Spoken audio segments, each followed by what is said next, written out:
Fayetteville's City Council meeting for tonight, especially our citizens who are here, as well as our staff, taking time from your busy schedule to be here. And I'm sure many of you didn't have the option. For those who did, and you're still here, thank you for your commitment and your dedication. At this time, I've asked Councilman Joe Clark to lead us in opening prayer invocation. And after he finishes, we ask if you would be kind enough to stand, face our flag, and cite our Pledge of Allegiance. Councilman Clark has the floor. May we pray. Dear Heavenly Father, thank you for giving us the opportunity to come together again in service to the citizens of Fayetteville. We ask for your continued blessings upon our city and our residents. Thank you for all the dedicated city staff and first responders who ensure Fayetteville continues to be a place you continue to bless. Bless the mayor and council so that we may continue to do what's right for our community. In the blessed name of Jesus we pray. Amen. Amen. Please stand. I pledge allegiance to the flag of the United States of America and to the republic for which it stands, one nation, under God, indivisible, with liberty and justice for all. Stand. Oh, you are standing. Thank you, ladies and gentlemen. We appreciate your cooperation. We have the agenda that has been presented to us by our staff for tonight's meeting. Are there any changes or corrections? If not, I will entertain a motion. Motion to approve the agenda. Properly moved and seconded that we approve the agenda as presented with no corrections or changes. All those in favor signify by saying aye. Aye. Any opposers, nay. The approval of the minutes for the June 3rd, 2024 City Council meeting. Council members, Move to approve. Second. properly moved and seconded. Call for the vote. All those in favor signify by saying aye. Aye. Any opposers, nay. Abstain. Abstain. Councilman Clark. Approval of the minutes for the June 6, 2024 City Council regular meeting. Move to approve. Second. Properly moved and second. Any unreadiness? Call for the vote. All those in favor signify by saying aye. Aye. Any opposers, nay. Ladies and gentlemen, we had a Community and Economic Development Committee meeting chaired by the chair. You got number 3. That's what we're welcome to. All right, sorry. Stop interrupting. We had a Community and Economic Development Committee meeting chaired by Councilman Darrell Langford is the chair. We're going to pass the mic over to Councilman Langford to entertain a motion since he is the chair. All right, thank you, Mayor. As chairman of the Community and Economic Development Committee meeting, I request approval of the minutes for the Community and Economic Development Committee chair meeting. So move. Second. It has been moved and properly second. All in favor say aye. Aye. All opposed have the same rights. Okay, back over to you, Mayor. Thank you very much, Councilman Langford. Moving on to public hearings, ladies and gentlemen, we are here tonight to hear our first hearing for the fiscal year 2025 proposed budget, item number 0-14-24. First of all, our city manager, Mr. Ray Gibson, will make comments, and I'm sure he will pass it over to Mr. Mike Bush. Thank you, Mayor and Council. Before I do get started, I want to introduce a new employee here at the city, our senior planner, Marissa Jackson, who comes to us from the city of Douglasville. So let's welcome her aboard.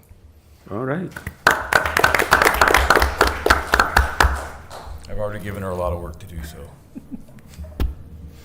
All right, so the big thing I want to talk about is making sure that the staff shows the council and the citizens our alignment with our budget, our FY 2025 budget, our fiscal year 2025 budget with our strategic priorities.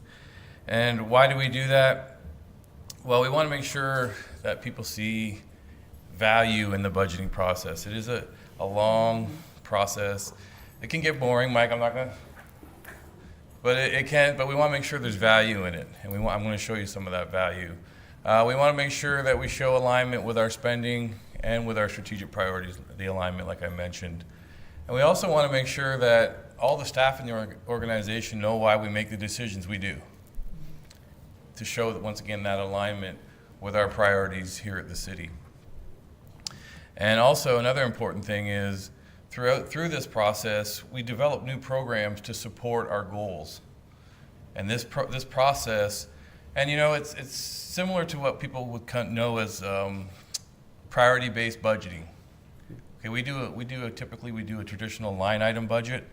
This adds a bit of that priority-based budgeting concept to the process, which I think is very beneficial. And maybe one day we might go to the full priority-based budgeting process, which I think will also be beneficial to not only the city, the council, to the residents of our great community. So I'm going to walk through now some of our goals, and I'm not going to walk through them all.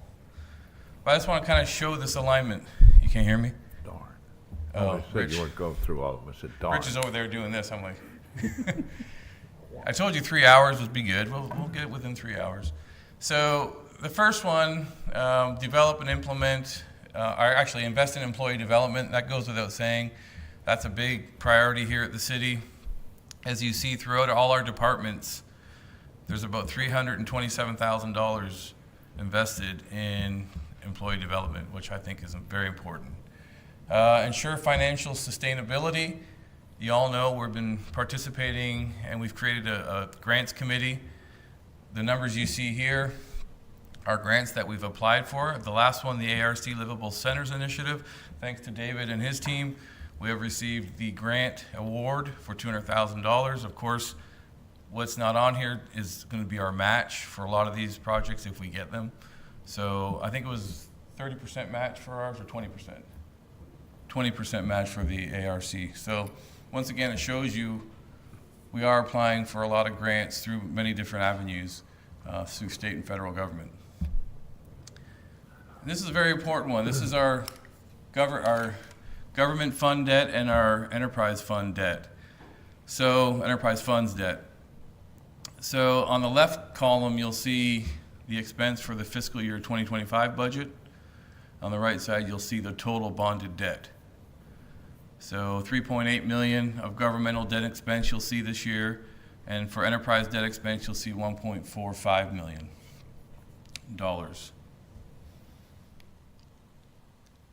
Future ready goals again, use of the latest and most effective technologies. We've invested a lot of money and time into cybersecurity. And so another investment this year will be $150,000 to once again purchase more security programs to make sure we are aligning with our cybersecurity plan that we have in place here at the city. Another one is to make sure we're keep up with the latest and greatest technologies for our operations. And you'll see here we're going to move all the employees to Office 365, which will allow for better communication, better sharing of information amongst departments and individuals here in our organization.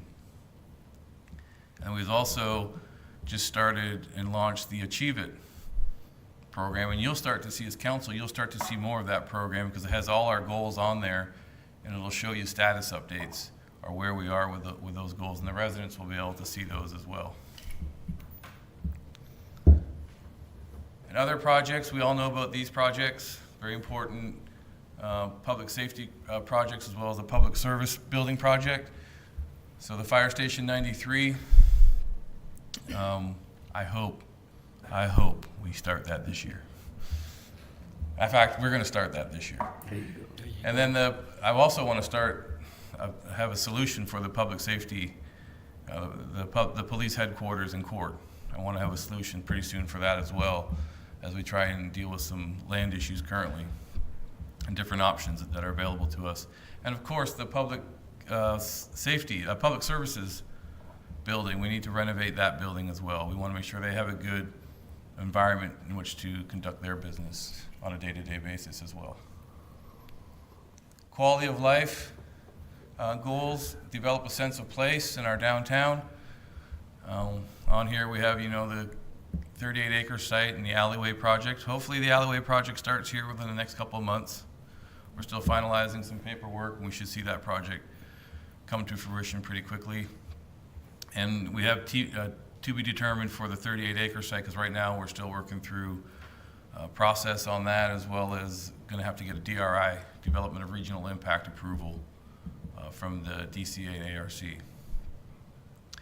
And the develop and implement a recreation parks master plan. That's something we're looking at. We haven't invested a lot of time in that, but we will start to concentrate more on that as we start to develop our trail system here in the city, decide where do we want to have parks throughout the city as well. Another quality of life goal is to increase pedestrian connectivity throughout the city. We just talked about the multi-use trails. We actually, and I want to be clear, so it's $4 million of SPLOST funding for trails. However, we got to remember, that's if we collect $41 million through the SPLOST program. And Mike tells me we will, so I'm going to hold him to that. And then another addition to Church Street Park, you're going to see the improvement to the park, $150,000 for the new restroom facility out at Church Street Park. And then economic development, we are in the process. We're going to create an environment that supports ongoing economic growth. That's a high priority for us. We're in the process now of engaging a firm to complete an update to our economic development strategy. So Lori has been working diligently on that.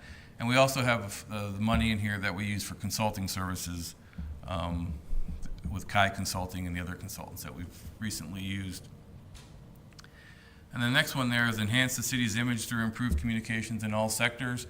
And I do say for this one, the economic development strategy will help spell out more of our expenses in this particular category as that gets finalized and discussed through the public involvement process.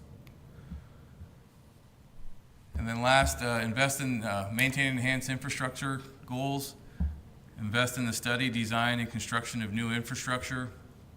This will be our City Center Parkway, which I know we will try to finalize some engineering on that as well and go and bond that, get that process started as soon as possible as we finalize with our consultants the engineering layout for that road.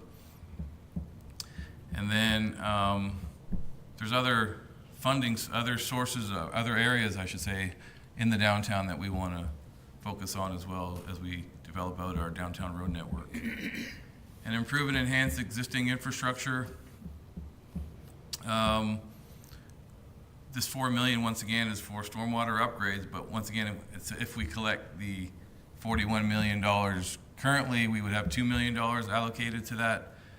But if we collect the $41 million, we will be able to use $4 million, which is, you'll all remember that study we did. That's a small portion of that, I think $19 million of public infrastructure improvements that we have to make for stormwater. But it's important step. And then efficient and effective workforce goals. I talked about this before. Continuing to invest in our employees, the Achieve It software I mentioned. And I do want to mention on here, we have a budgeted 1% merit in the budget this year for performance-based raises. We're still working out the logistics on that, but we figured that would be around $135,000. And then obviously continuing to support our employee recognition programs here at the city, which have been gone very well. I think enhances our morale here at the city. And then Lexipol software enhance our organizational culture. We're working diligently. It's been a difficult process, but we're trying to get our administrative policies finalized for the city. We've got the personnel policy manual completed. It's just making sure we can have a good link between Lexipol, all the departments and all the programs with Lexipol, and that's the issue right now. Lexipol has not done a lot of city government policy manuals and their software, so that's the issue we're having right now to make sure we can connect to our police and fire. Their focus mainly has been public safety, so we're trying to work through those logistics. Retain our employees, so we talked about this during some of the budget meetings, was to have a 3% COLA, cost of living allowance, in the budget, which is estimated to be $448,000. So the 135 I mentioned for the 1% would be in addition to this 3% for those high performers in our organization. Are there any questions, concerns on that? We just wanted to paint the picture. And like I said, I didn't have all the goals on there, but I think it's important for yourselves and the citizens to see that we're aligning our resources with what needs to be delivered in our strategic plan. Thank you, City Manager, especially for the benefit of the citizens who might be listening in or those who are here, to understand that we do have a strategic plan, and we are aligning our budget to match that strategic plan and to ensure those items in the strategic plan are robustly pursued. So thank you very much for explaining that. You're welcome. I just also wanted to thank Karen Austin from the Finance Department for her efforts in putting that together as well. That's why we have an outstanding finance department, and so Mr. Bush, as the department chair, will come up and give us the details. Yes, sir. Yes, sir. Good evening. How are y'all? How are you? I'm pretty good. Did you take the clicker? Just trying to make your presentation a little bit Yeah, more I'm like- complicated. Well, we can just go from this one page. It doesn't matter. Yeah, we've got this year.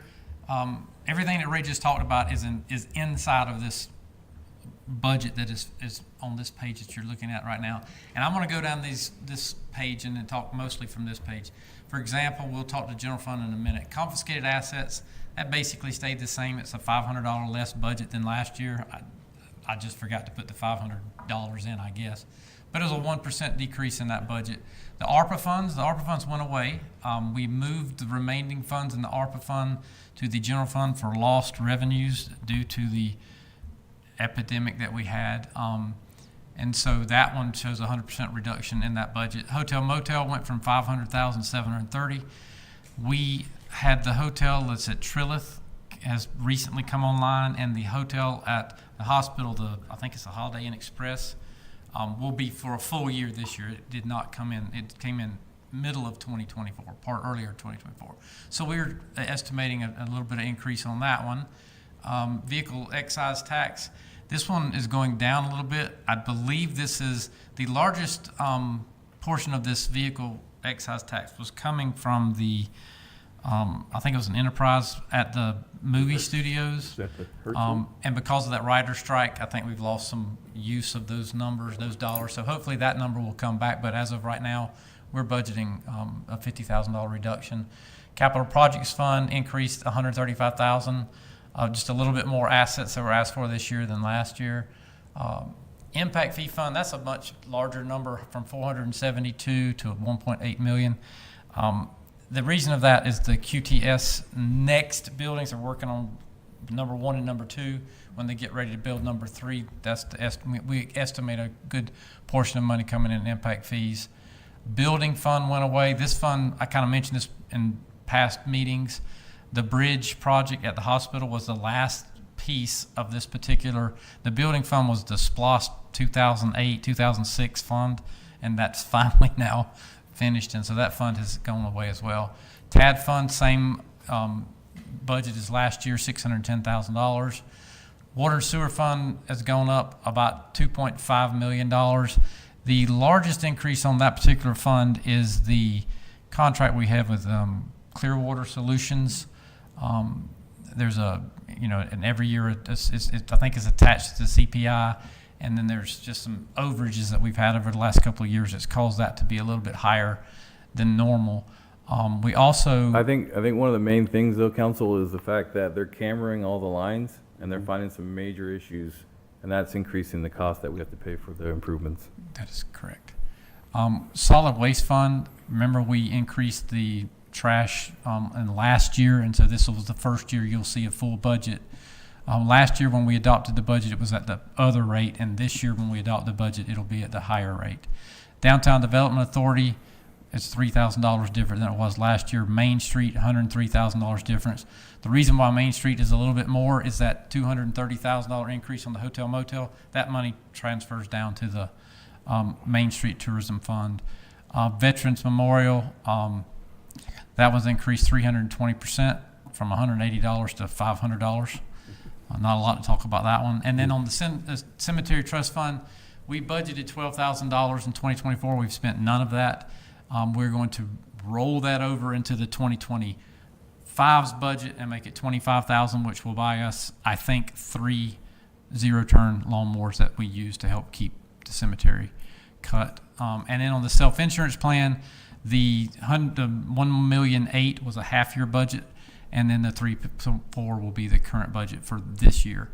And then we'll start talking about the other fund, the general fund. Is there any questions on any of those funds? I'll spend as much time as you want on them, but there's not a lot to those, because like I say, Ray's talked about a lot of that extra type spending. If not, we'll go to the general fund. So if you notice, taxes we're comparing 2024's budget to 2025. We're going to collect about $851,000 more, based on projections that we have from the tax assessor and tax commissioner this year. License and permits is up a good bit. That's also the QTS facility. Intergovernmental, it's up a good bit too.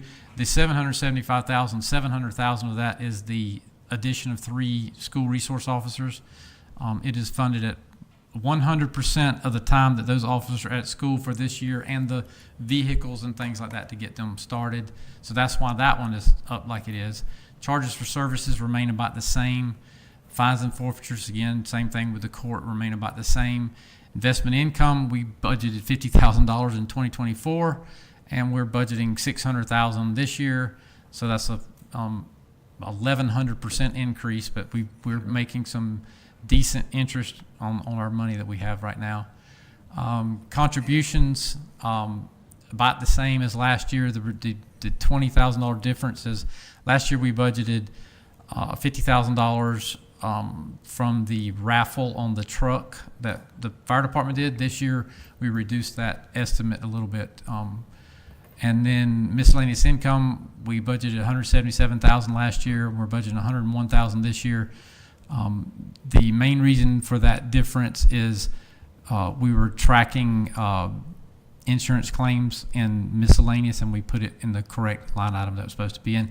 And other revenues, we collected or budgeted 1.5 last year, 715,000 this year. That was fund balance was included in last year, not at this point in this year. That's the main reason on that one. Then you talk about the expenditures down there. We got general government, which is basically this building, everybody that's in this building, and also the debt service is in this particular one here, so it went up about 7%. Judicial went down about 9%. That was less. We have less interns in this budget, and the dues and fees where all the money comes in, we have to send it out, is less too, so we don't have to spend as much money there. Public safety went up about $425,000. Then public works went down $171,000. The main reason it went down, we've had a good hard time with maintaining a solid full staff of people that work in the public works place, and when one of the public works guys leaves, a stormwater guy will swap over. So we've had a lot of moving parts. So we decided what we would do is we would budget everybody 75% general fund, everybody 25% stormwater. So that kind of helps not worry about moving people all during the year. So that's why we saw a reduction in the general fund of $171,000. Recreation went up $110,000. At the beginning of last year, we didn't have any employees in recreation. Now we've added an employee and benefits. He's at the park all the time.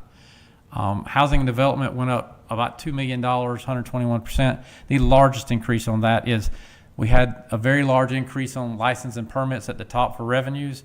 Well, a large portion of those expenses are contracted out with Safe Built. Is it Safe Built? Mm-hmm. It is, yeah, Safe Built. So that's the largest portion. Then we had, our economic development portion. Last year only had a portion of a salary, and there was nothing else in it. We've ramped that particular department up in this budget, and so there's a little bit additional expense there. And other finances, uses, and sources, the $921,000 increase is the 3% COLA that is in this budget. Last year, it was already devoted to the different departments, and that $135,000 1% merit increases in there as well. And then the other portion of it is the debt service on the 38 acres was not in, because we didn't buy that land until last year. So in all, our budget went up $3.4 million on all of our different funds. We fund about $51 million on all those funds on the previous page.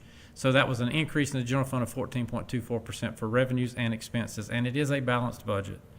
And then we broke it down and wanted to show taxes. We broke into 3 different levels. We have general property taxes, we have sales and use taxes, and then we have all the other taxes to show you, there's like 40, 67, about almost 80% of our income or revenues come from those taxes, and then license and fees make up 12%. That's the breakdown of all of our revenues, and the pie chart just gives that a kind of a view of a different view. Expenses, 51% of our expenses are public safety, and that is police and fire. If you add public works in there to it, it's almost 60%, because their job is to make sure our roads are safe and things like that too. And then you've got general government made up 15%, judicial 2%, and as you can see, the rest of them makes up that 100% of our budget. And then we just showed it a different way. Wages and salaries and benefits, they make up 55% of our budget. It's salaries for all our employees make up 55% of the budget. Contract services make up 21%. Materials and supplies much smaller. Intergovernmental a little bit bigger than that one. But that's just a picture of how we do our expenses. That's all I really have. The rest of it is just talking about what was on that first sheet. If y'all have any questions or want to go into any other detail, I'll be happy to do it or happy to sit down. Questions for the council from Mr. Mike Bush? Thanks, Mike. I think you answered explained all of the detailed line items. Are there any questions from the citizens on this budget proposal? Hearing none, this is posted for the first hearing, and so we have 2 more hearings before it is presented for approval. Thank you. One more hearing, I'm sorry. One more hearing. So thank you, Mike. I think the benefit of having the first detailed budget hearing was very educational for me personally, and I'm sure it answered a lot of the questions that would have come up tonight, but thank you very much. There are no other questions from the council members or any citizens. We'd like to move on to the next item, which is consent agenda. Resolution R-2624, endorsing the submission of the DCA Downtown Development Revolving Loan Fund Program application by Downtown Development Authority of the City of Fayetteville on behalf of Roundtown Holding LLC for the downtown project located at 240 Glen Street. So consent agenda items. Move to approve the consent agenda resolution R-2624. Second. Properly moved and second. All those in favor signify by saying aye. Aye. Any opposers, nay. Thank you very much, council members. Well, we're moving on to reports and comments. City manager? I have no comments tonight, sir. No comments. Okay. Council members, anything? Yeah, I do have one. This is based on the Community Economic Development Committee meeting we had a couple weeks ago. And in that meeting, it was pretty much determined that there needs to be a strategy or a plan to develop the east side of Fayetteville. And so I think the plan right now is to develop some type of plan to move forward with developing the east side of Fayetteville. That's the primary thing we take from that meeting. Thank you very much, Councilman Langford. I think that's a good recommendation to the council from the committee when you're ready to make that recommendation as you establish a strategy so we can put together a cohesive plan so we will know how to develop the east side of Fayetteville. I do have something. I attended today as a representative of the City of Fayetteville, the ribbon cutting and opening of the Peachtree Detox Center, which is on Highway 54 West. And this is the first time this county has had a place for somebody that does have an abuse problem, whether it be opioids or whatever, to have a place to go where they have people they can trust and have good medical care. And it was a well-attended, and we're glad to see it. It's just the first step in trying to help the people with abuse problems, substance abuse problems in this county, which we all know opioids and the rest of it are really on the rise. And they didn't keep me. I think what's important there, Councilmember Hoffman, is the fact that the hospitals are taking those patients right now, and they're taking up spaces for other people with other medical issues.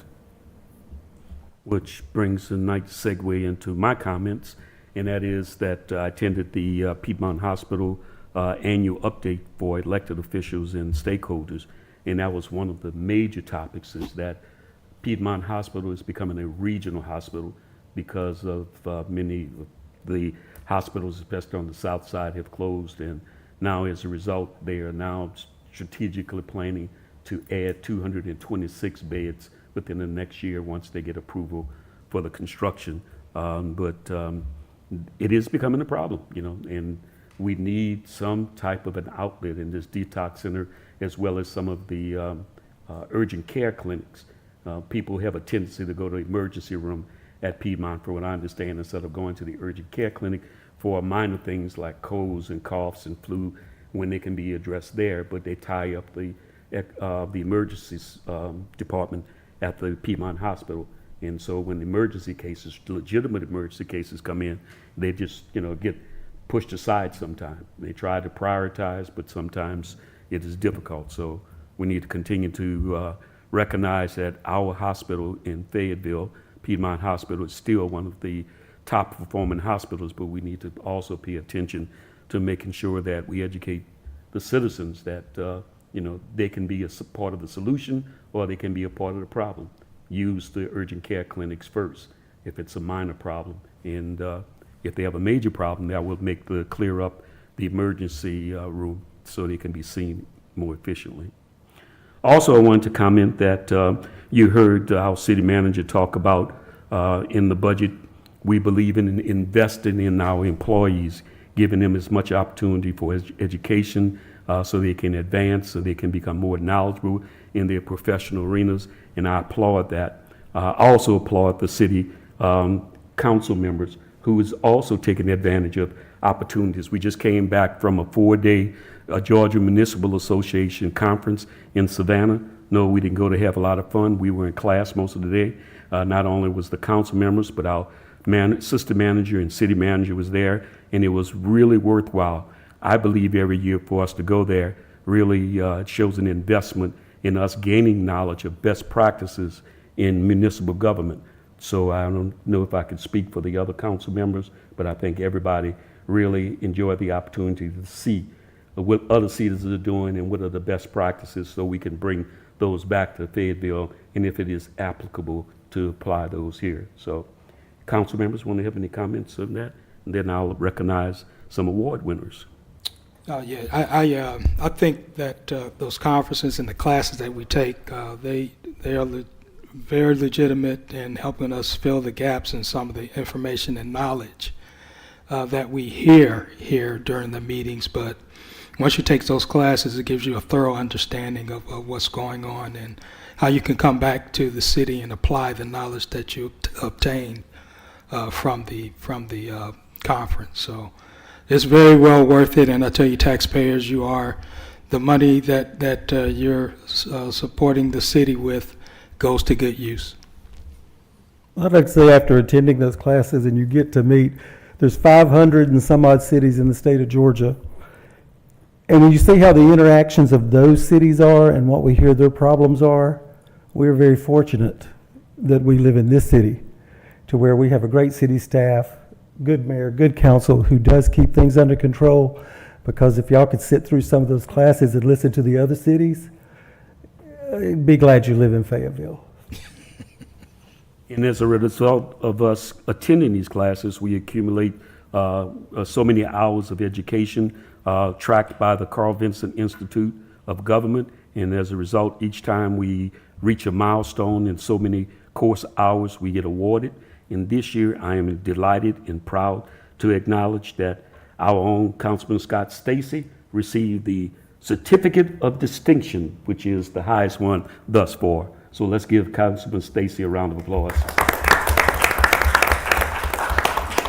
Also, our own Councilman Langford received the Certificate of Excellence Award. So let's give him a round of applause. And Councilman Clark and Councilman Glover received the Certificates of Recognition Award. So let's give them a round of applause. Councilman Hoffman and I didn't get anything, but that didn't mean we're not working towards attaining the next level of achievement. So also want to acknowledge that our city manager, myself, had the opportunity to meet with Senator Ossoff week before last, and we received some very positive feedback from him. We went to talk to him about making sure that Fayetteville was on the radar when there's earmarks or federal funding, and we know there's a lot of federal funding coming down the pike, and unfortunately, in the city of Atlanta seems to be the city that gets most of the funding. They have most of the problems, but we still feel we should get a fair share of it as well. So we made that known to Senator Ossoff, and he was very positive in the response and made sure that he would consider Fayetteville as he continues to legislate the disbursement of funds at the federal level. Also had the opportunity to talk to Ms. Anna Roach, who is the CEO of the Atlanta Regional Commission, and it made it known as well that we did not want Fayetteville to be lost on the radar scope when it comes to dispersing funds. And as a result, as you already heard earlier, we got a grant for the LCI, and hopefully as they become many other available funding, that we will at least get our fair share of it. So I think it's important for us. The old saying, the squeaky wheel gets the grease. I don't want us to be squeaky, but we want to be loud and proud to say we deserve just as much as the city of Atlanta and Alpharetta and all those other, DeKalb County, Decatur, that gets a lot more money than we get. So I think it was really productive for us to reach out to those major agencies that control funding to make sure Fayetteville is considered. Mayor, they also, Senator Ossoff's office reached out to us this week. They want to set up Constituent Services Day here at City Hall or at City Center Park, and with their mobile services, so that's pretty neat. Pretty good to hear.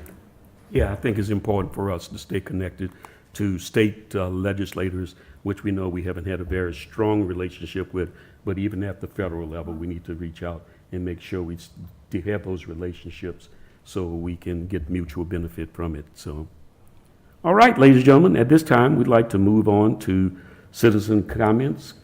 Ladies and gentlemen, this is the opportunity for any citizens who are here to come forward to make comments, compliments, commendations, criticisms, anything you'd like to speak on. You have 3 minutes. We ask if you come up to please give us your name and your address for the record, and then states whatever it is on your mind. And again, we ask that you would be considerate and complete your statement within 3 minutes.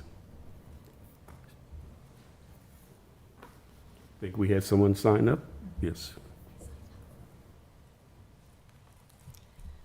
Good evening. Good evening. Thank you for all your hard work. Oh, I keep forgetting I'm shorter than everybody else. Okay. My name is Diana, and I did sign up and put all my information on here. Okay. Alrighty, this will be short and sweet.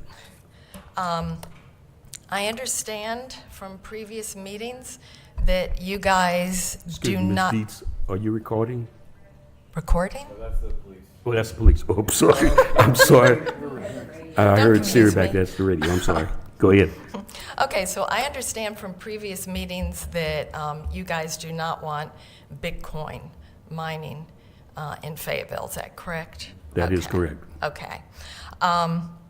That's really a smart decision. However, I confirmed with your staff that you have no ordinances in place to ban or control Bitcoin or cryptocurrency mines, should they attempt to come in, okay? They do tend to do that once data centers arrive, and they are very sneaky about it.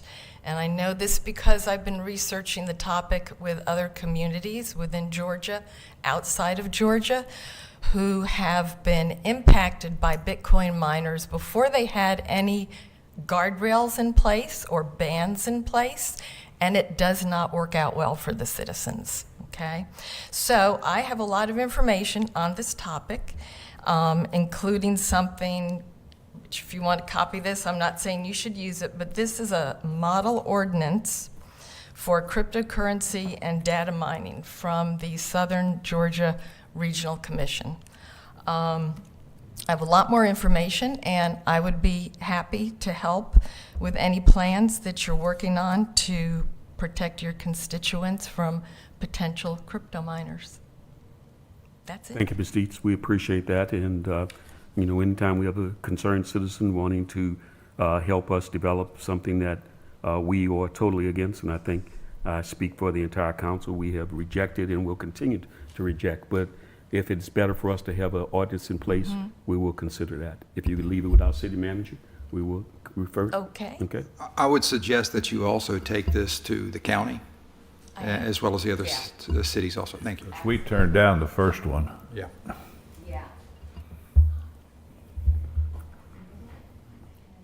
Anything else, Ms. Dietz? Did you have any other comments? The environmental impact statement. Yeah, that's. We're going to let him come speak on his own, okay, Ms. Dietz? But I think we had some other citizens who also signed up.